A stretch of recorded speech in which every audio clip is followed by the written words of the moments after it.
Hello guys, welcome back to my channel. I hope you don't mind my naked face today. I'm just trying to take a little break from makeup. Something I like to do every now and again. Let my face breathe and all that. So today I wanted to talk about something that might be a little controversial and something that a lot of people are probably tired of talking about all the time. But I think it's just, one of those things that I need to address just so you can get a little bit of a better understanding of who I am and what I stand for and what I believe in. So, it's no secret that nowadays there's a big controversy when it comes to politics. Everybody's got an opinion. Our nation seems to be more divided than ever. Well, maybe not ever, because we did have a civil war a couple hundred years ago, and that was kind of a problem. And, sometimes it feels like we're heading right back to that with the way we all attack each other. We may not be fighting against each other with guns and other things yet, but we're being pretty nasty to one another. And, I can't help but notice that it all started about 7 years ago during a certain election.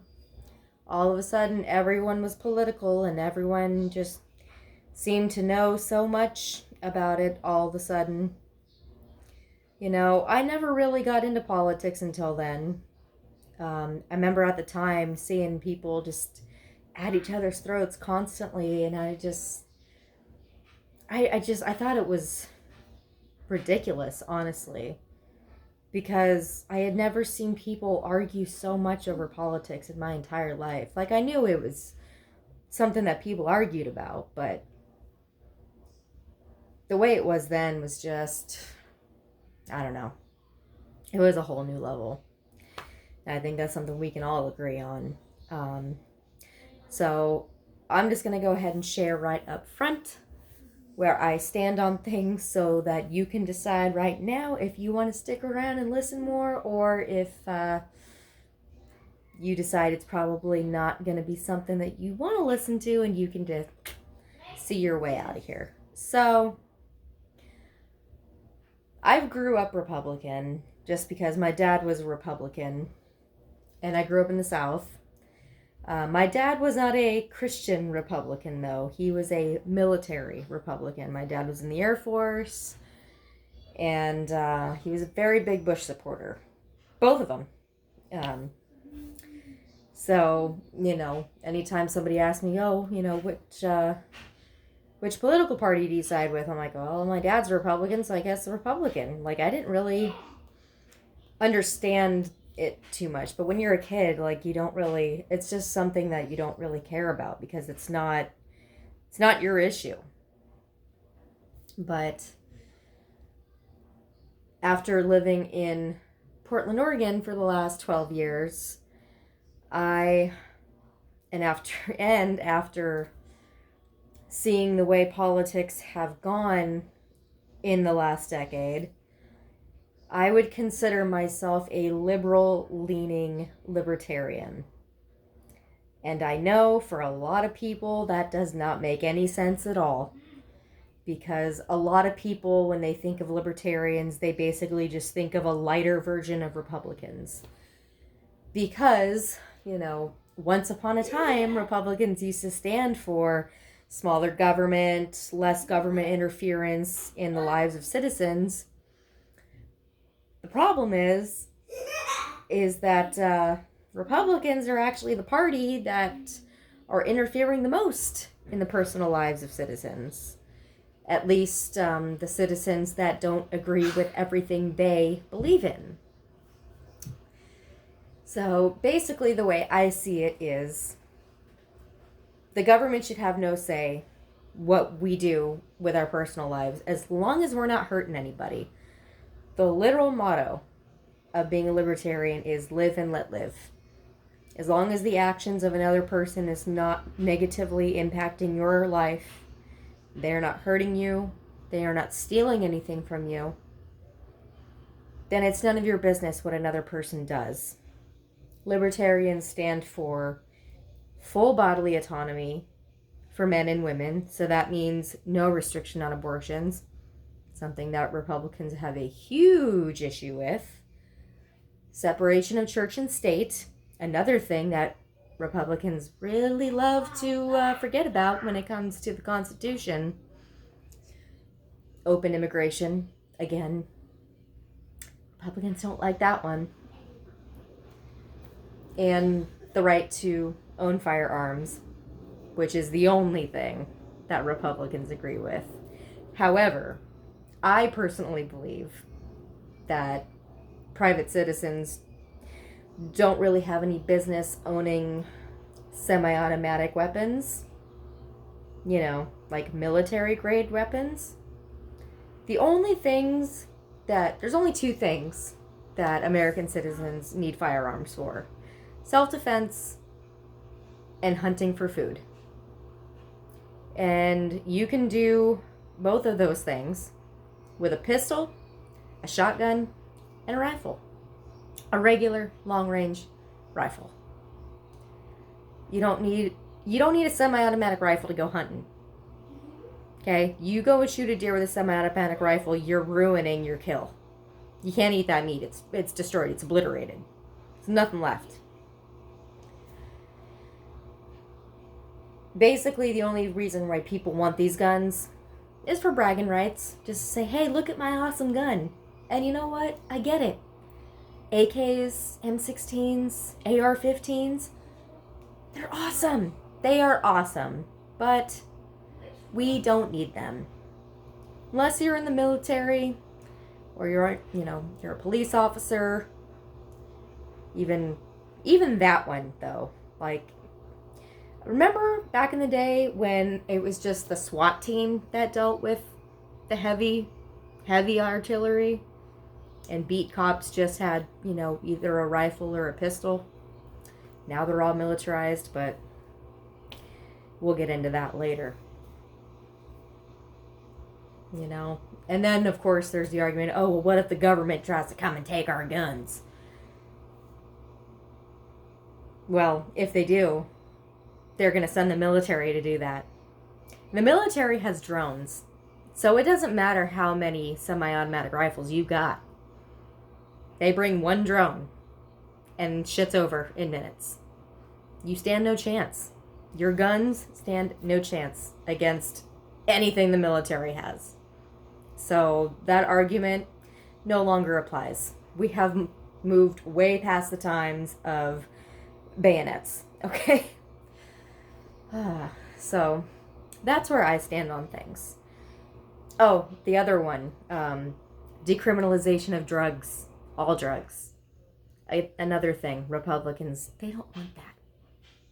They love telling people what they can and cannot do with their bodies. See, the way I see it is,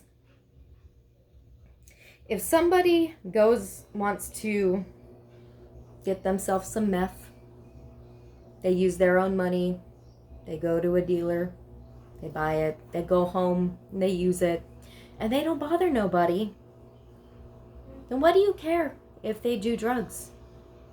What effect does it have on you? Now, I know there's a lot of people out there that do illegal things to get these drugs, like stealing money from people or flat out hurting people in some way. And yes, those people should go to jail. But if their drug use is not negatively affecting anybody else, they should not be considered criminals. And that's where mental health facilities come into play. We need to make that more accessible to the public. It's the fact that people don't have an issue with the fact that our jails, our prison system is so overpopulated. That's a problem. It's a huge problem. There's people that are still serving sentences for weed charges. And the fact that weed hasn't even been federally legalized yet, it's just makes absolutely no sense at all. But, I understand Democrats, though, their point of view with certain regulations from the government, like when it comes to workers' rights and regulating big corporations and then the healthcare thing. I'm still I don't know, kind of in the middle on that, because I've heard from a lot of Canadians that universal healthcare is not all it's cracked up to be. There's a lot of flaws in that system too, and they have a much smaller population than we do. So, but at the same time, our healthcare system is not working either. So we need to find some kind of middle ground. Like, at the very least, insurance companies need to stop price gouging the fuck out of us. They need to stop charging so much for, life-saving drugs like insulin. Like, the fact that people have to pay hundreds and hundreds of dollars a month just to stay alive, that is just, it's ridiculous, But, so yeah, I don't have all the characteristics of a full-on libertarian, but for the most part, I think that the government needs to stay out of our personal lives. But yes, when it comes to like big corporations, when you own a business and you employ a certain amount of people and your business is turning a certain profit margin, I do think there's a point where the government needs to step in and make sure that you're doing your due diligence and you're not taking advantage of your workers, which is a big issue right now. I'm fairly certain that the CEO of my company probably has at least 3 different homes to choose from throughout the year, and that's being generous. All the while, a lot of the employees are,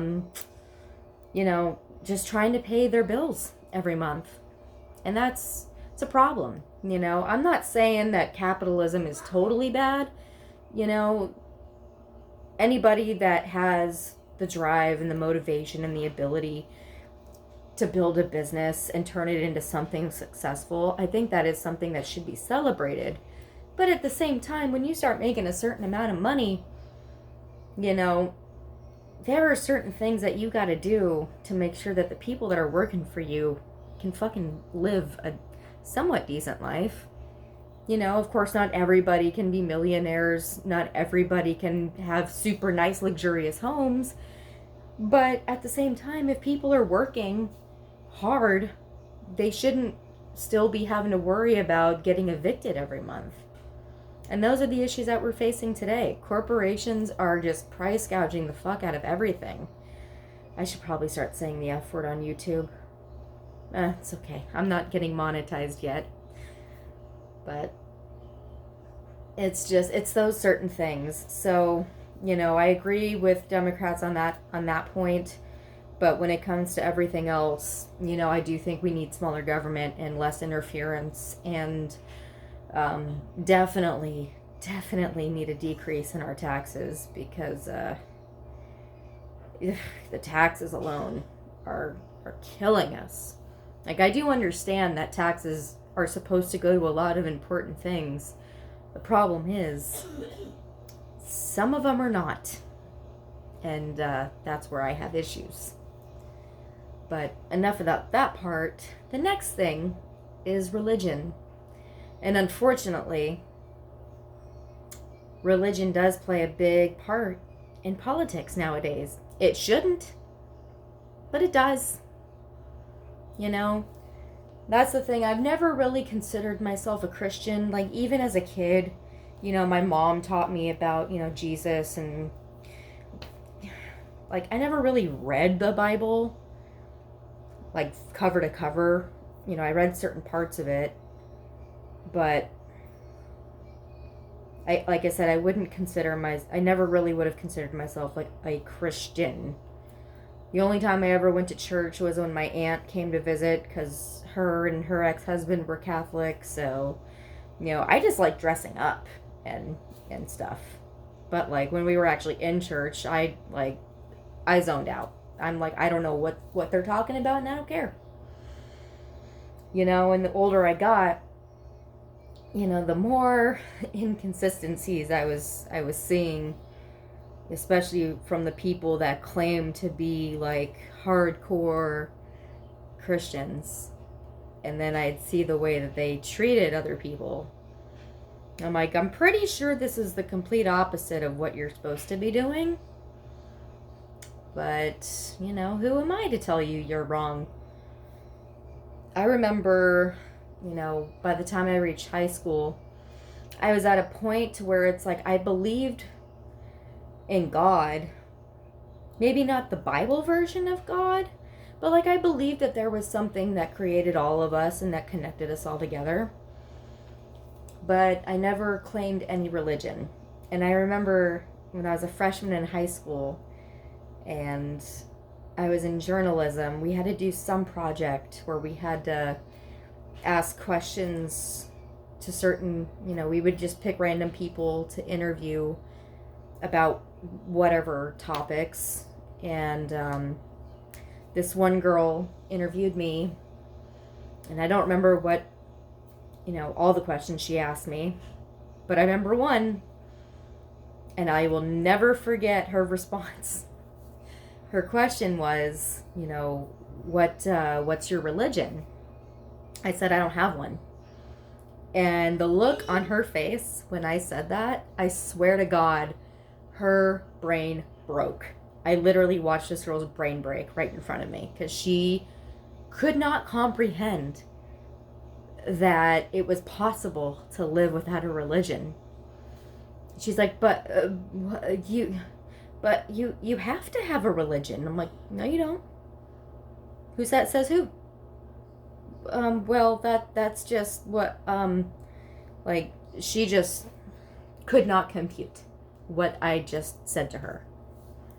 And, you know, just ever since then, the older and older I've gotten, now 20 years later, I would consider myself a pagan. You know, I don't really follow, like, you know, I like Norse mythology, but I don't believe in it. Like, I don't believe that there's Odin and Thor and Loki and all that. I love the story. I love all of that and the lore that goes with it. You know, I have strong Scandinavian roots, so a long time ago, my ancestors followed it. But I give all my love and devotion to Mother Earth because Mother Earth gives us everything we need to survive. And the sad thing is, we are the one species that is killing her. And that is another thing about Christians that really pisses me off, as they claim that God created this earth for us. He gave this to us. But yet they are the ones that are supporting the businesses that are killing this planet. They are the ones that are denying climate change because they're behind it. You know? A lot of Republicans, they are the ones that they overlook the regulations on safety. And now we have all these train derailments going on. A bunch of really dangerous chemicals being released into the atmosphere and into the climate and poisoning the water system, poisoning livestock. And that's because of laws that Republicans passed. You know, like, I'm a firm believer that there's corruption on both sides. You know, I didn't vote for Joe Biden or for Trump. I will say, I will get this off my chest, I did vote for Trump the first time. And then shortly after that was when I decided that I didn't want to be a Republican anymore, because I immediately regretted it. And that was when I switched my whole political affiliation. So, you know, I made a mistake, guys. And I'm ashamed of it. Just because, you know, like I said, I grew up Republican. And I never really paid attention that much to the political thing until that election happened. Because I saw how it was affecting everybody else. And I was like, okay, maybe I should pay some attention to this. Because it kind of seems to be a big fucking deal. And, yeah. That also just so happened to be the same year that my ex-husband, who never gave a shit about politics and, you know, would consider himself more on the liberal side, you know, that's when he finally decided to get involved in politics. And guess which bandwagon he jumped on? And guess who ended up separating a year after that election? We got into a lot of arguments. I'm like, I don't think voting for this guy was the right idea. And he's like, no, you just don't understand. You don't understand. Yeah. Let's just say a lot of Tucker Carlson was being played in my house at that time. A lot of Hannity, a lot of Alex Jones. I'm so glad I don't have to deal with that anymore. God, it's so nice to not have that insanity living under my roof anymore. But I digress. I made a mistake. I educated myself. And I learned where I stand. You know, during the midterm election, I voted blue pretty much all the way across the board because there were a lot of very important things on the line. And I knew that voting blue was going to be the only way it was going to try to save a lot of things. But when it comes to presidential elections, I will still always cast my vote for a libertarian. Well, I'm not going to say always because, you know, they're not always great. You know, they're not always going to put out a good candidate. You know, if AOC ever runs for president, that'll probably be when I vote Democrat. Because I really like her.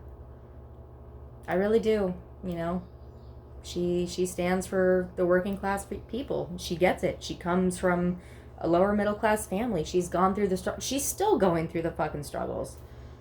But I'm not going to turn this into an AOC love fest. I just want to say I like her, and when she runs for president, I'm here for it. But yeah, the way things are right now, the Christianity thing, the hypocrisy that comes from that, and the way it just intertwines with the MAGA crowd. It's sad, you know, and it's really sad to see people that you're close with fall into that, and they still have to go out of their way to find reasons or ways to defend the actions of these people. They make fun of people for being woke, even though it actually just means that we've educated ourselves and we've learned, and it's not about trying to cause problems or be controversial or anything like that. It's about pointing out that a lot of shit is wrong and things need to be fixed. You know, we need to stop attacking the trans community and trying to call them pedophiles and child groomers when every single day you hear a news story about somebody in the church sexually abusing a child. You hear about it all the time. And the cover-ups and the victim blaming that comes along with it. Now, I'm not saying it doesn't happen, but I have yet to hear any news stories about a trans person sexually assaulting a child. Like I said, I'm not saying it doesn't happen, but nowhere near as much as it happens in the church. I think churches need to start paying taxes. And people like Kenneth Copeland and Joel Osteen and John Hagee and all the rest, whose names that I don't care to remember at the moment. They need to be seriously looked into and held accountable. And let's not forget, the hurricane in 2017 that ransacked the Houston area. Let's not forget that Joel Osteen locked the doors to his megachurch when people were running for their lives trying to seek shelter. And yet people still follow him. And that sole purpose is right there. That didn't make sense. That is the sole purpose of why I don't respect Christianity. And I don't respect people who follow these televangelists. Because they're all wolves in sheep's clothing. They're stealing your money. And it's not going to any good cause. The only cause it's going to is their bank account. Their jets, their mansions, their nice cars. Things that men of God do not need. Anyway. I don't want to, make this a regular thing. But I do think it is important to talk about. Especially during these times. I still want to, touch on other things and talk about happier things. But I'm not going to be one of those people that just doesn't acknowledge what's going on. And just tries to pretend to be happy all the time. Like, it's just, I can't do that. I've tried and it doesn't work for me. So, people are going to agree with me. People aren't. I'm sure, if enough people see this, I'll get some nasty comments. Just like I do on TikTok. And just like TikTok, I don't respond to those comments. Because I know it's just a waste of my time. And it's just a battle I don't want to choose to get into. So, anyway. Thank you for stopping by. And I will see you next time. Peace and love, guys.